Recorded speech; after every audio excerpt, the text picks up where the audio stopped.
Thank you, Mr. Chairman, and thank you to all of our witnesses today for sharing your stories and your experiences. Let me talk initially to Ms. Walker, if I could. Thank you. As a parent of 3 children myself, I can only imagine how proud your parents must be of your poise and your advocacy. And thank you for sharing with us that you're a straight-A student and participating in school and happy. It is a very difficult thing to insert yourself into these very heated debates in your home state of Alabama and nationally. And I could feel your frustration explaining that as you search for college, you feel you can no longer safely do so in your home state. I just don't think that's right. And I think someday soon we may be in a place where young people can search out their college dreams without having to worry about whether they're in a state that affirms them or not. You mentioned something about this is not an ideology that's been pushed on you. Could you just help us for a moment understand?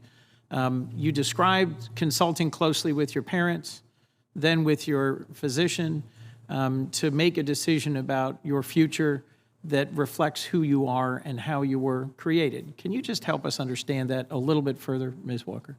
Yeah, so like I said, whenever I was about 11 years old, I was doing research on the LGBTQ community, and I came across the term transgender. And growing up as a kid, I always knew that I was different, and so I came to my parents with saying that I think I am transgender. And at first, we didn't really know what that meant. We weren't super educated on the issue because, you know, at that time, it wasn't a big public issue. And so whenever we went to our doctors, they were all incredibly supportive, and they never were telling me what I should do. The entire first couple of visits were just listening to me, listening to my story, who I was, and what I thought was best for me and what they could do to help me. It wasn't, you need to start these puberty blockers immediately. It wasn't, you have to do all of this to identify as transgender, because everybody's journey is different.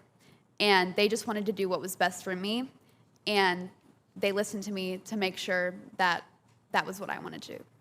Thank you. Dr. Lopez, one of the things you mentioned was the importance of close consultation with parents in making a decision about gender-affirming care. Could you just briefly speak to the role that parents play in your practice in making any decision about gender-affirming care for their children?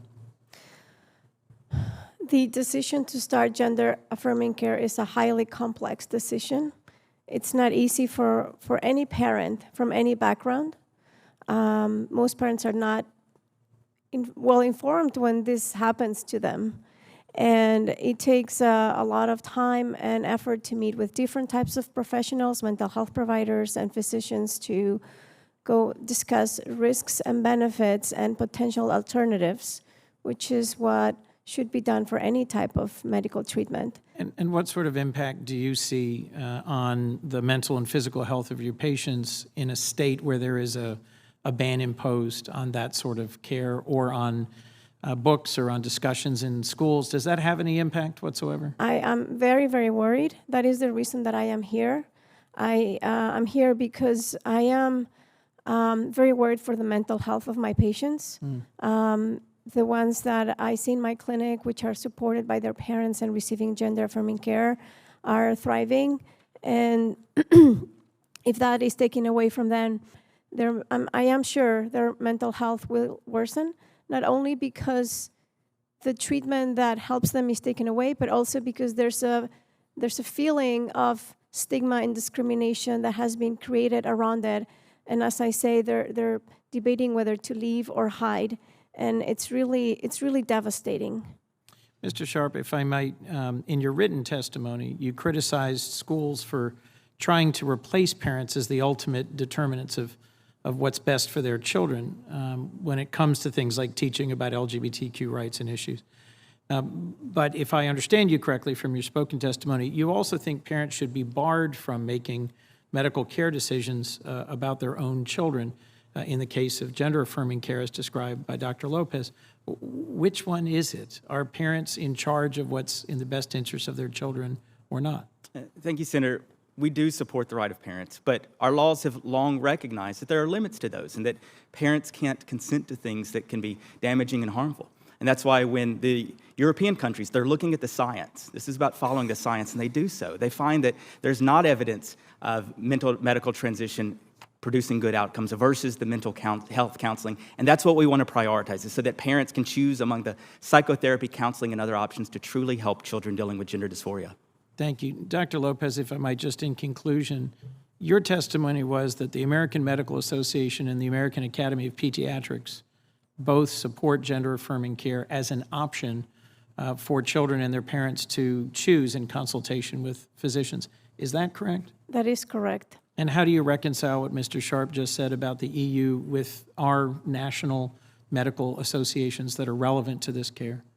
First of all, no country in Europe has banned gender-affirming care.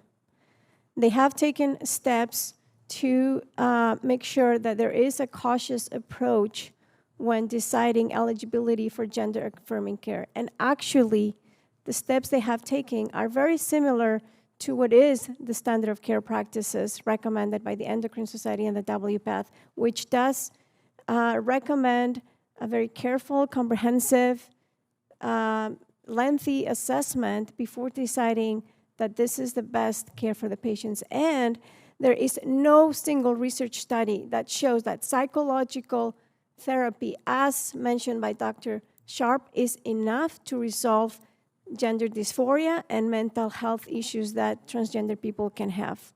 Thank you. Thank you all for your testimony today. Thank you.